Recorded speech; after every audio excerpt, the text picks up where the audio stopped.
Hi friends, जो last video था उसमें हमने डिस्कस किया था कि PHP MySQL में अगर हमें सिंगल रिकॉर्ड को भी डिलीट करना है तो टेक्स्ट बॉक्स पे वो कैसे करेंगे।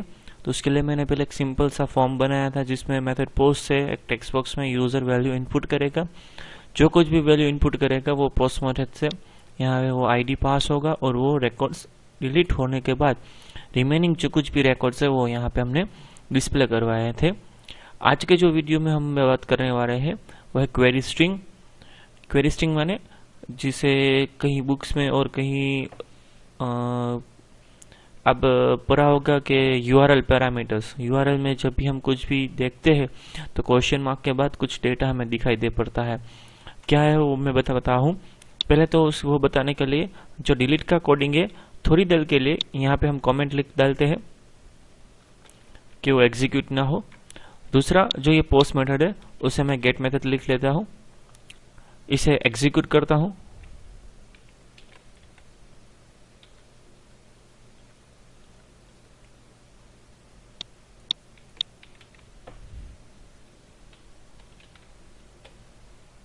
देखिए ये हमारा आउटपुट है।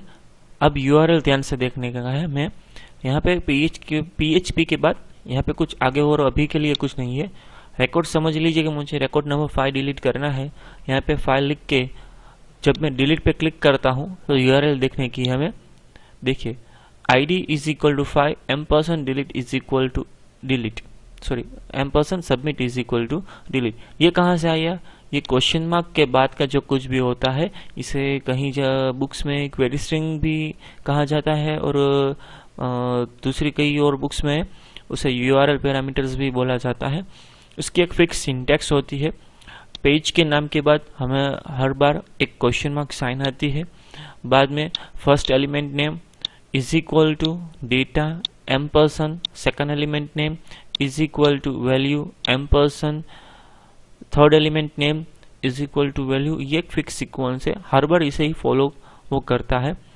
अगर बीच में कोई भी वैल्यू में अगर आप स्पेस दे रहे हैं तो वो स्पेस को URL फॉर्मेट में वो कन्वर्ट कर देता है। वो भी मैं अभी बता देता हूँ कैसे। ये हमारा कोड है।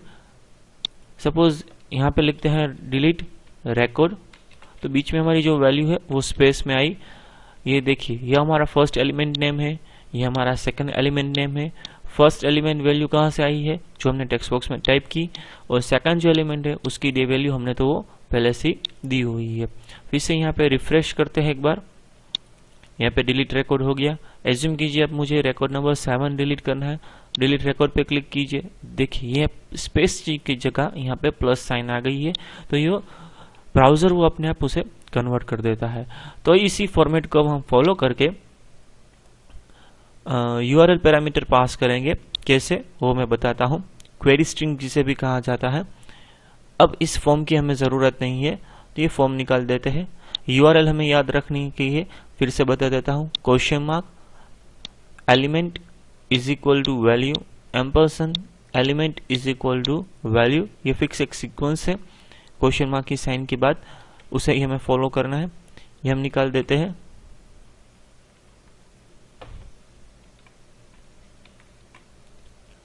अब पैरामीटर के लिए जो हमारा हेडिंग है उसमें 2 हेडिंग हम ऐड कर देते हैं, 2 और 1।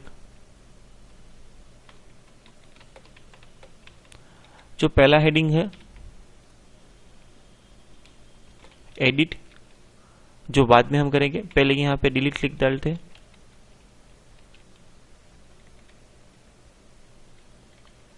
अभी एडिट के लिए नहीं लिख रहा हूं, बाद में वो लिखेंगे। अब ये जो डिलीट हमने पैरामीटर यहाँ पे ऐड किया है वही इको में फिर से यहाँ पे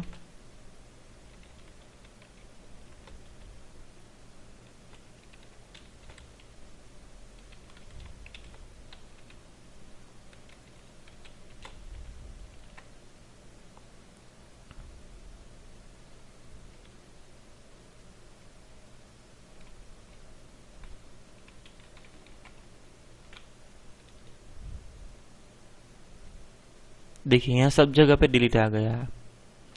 अब करने का क्या है कि जब भी किसी भी मैं डिलीट पे क्लिक करता हूँ तो वो रिकॉर्ड यहाँ से डिलीट होना चाहिए।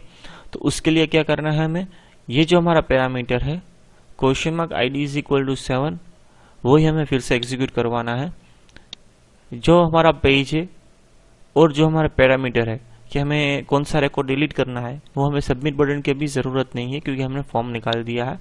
इतना मैं कॉपी करता हूँ और जो हमारा ये डिलीट लिखा हुआ है उसे मैं रिप्लेस करता हूँ with anchor tag href is equal to, जो हमने कॉपी किया वो जो हमारा हॉटस्पॉट है वो है डिलीट, और बाद में यहाँ से एंकर टैग कंप्लीट। यहाँ पे फिर से रिफ्रेश करते हैं, देखिए यहाँ पे सभी जगह पे डिलीट आ गया है। जो अब देखने का है वो थोड़ा सा मैं नीचे स्क्रीन को लेता हूँ। अब जो यहाँ पे जो स्टेटस बार हमें हर बार दिखाई देता है वो देखने का है हमें। देखिए कोई भी रिकॉर्ड पे जब भी हमें माउस पॉइंटर लाता हूँ तो हर बार मुझे ID 7 ही मिलता है। वो क्या हुआ कि अभी के लिए मैंने वो ID स्टैटिक रखा है। तब हमें क्या करना है कि जो कुछ भी यहाँ पे ID डिस्प्ले हो रहा है वो यहाँ पे अपने आप आ जाना चाहिए।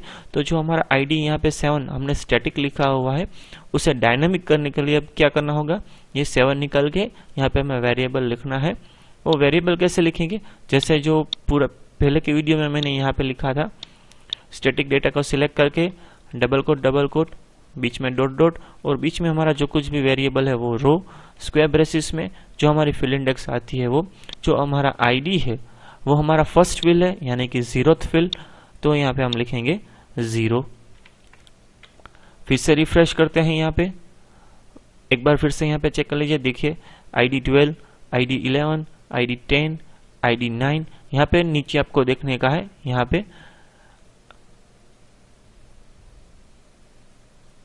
ID 6, 7, 8, 9, 10, 11 और 12। तो ये डायनामिक हो गया है। अब क्या करने का है, जो कुछ भी हमारा डेटा है जो हमें क्वेरी से मिलेगा, जो ID मिलेगा, वो हमें डिलीट करना है।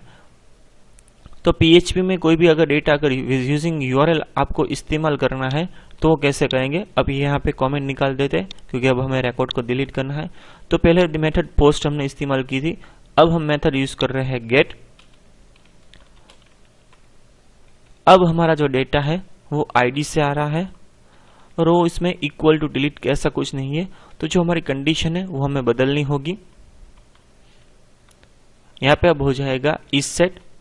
अगर इस सेट का मतलब क्या है कि अगर गेट वेरिएबल में ID जैसा कुछ भी डेटा है, माने कि क्वेरी स्ट्रिंग में अगर हमने कुछ भी ID जैसा अगर हमने साथ में सेंड किया है तो ये कंडीशन सेटिस्फाई होगी और जो हमारा जो कुछ भी रिकॉर्ड है वो डिलीट होके बाद में हमें दिखाई दे जाएगा। पहले ये क्वेरी स्ट्रिंग है वो निकाल देते हैं। हमारा सभी रिकॉर्ड्स यहाँ पे हमारे पास अवेलेबल है। अब देखते हैं, सपोज रिकॉर्ड नंबर 6 पे अगर मैं क्लिक करता हूँ तो रिकॉर्ड डिलीट हो जाने के बाद रिमेनिंग जो कुछ भी रिकॉर्ड्स है मुझे दिखाई देने चाहिए। यहाँ पे देखिए 6 निकल गया और एक रिकॉर्ड नंबर 3 और एक रिकॉर्ड नंबर 9। ये था सिंगल डिलीट का वीडियो। नेक्स्ट वीडियो में हम बात करेंगे मल्टीपल डिलीट के बारे में। अगर ये मेरा वीडियो पसंद आया है आपको तो प्लीज इसे लाइक कीजिए, शेयर कीजिए अपने दोस्तों के साथ, चैनल को सब्सक्राइब कीजिए क्योंकि आप तभी अपडेट रह पाएंगे। और कुछ भी दिक्कत है PHP MySQL में बारे में तो वीडियो में कमेंट में लिख सकते हैं। जितनी हो सके उतनी जल्दी मैं आपकी क्वेरी को सॉल्व करने की कोशिश करूंगा।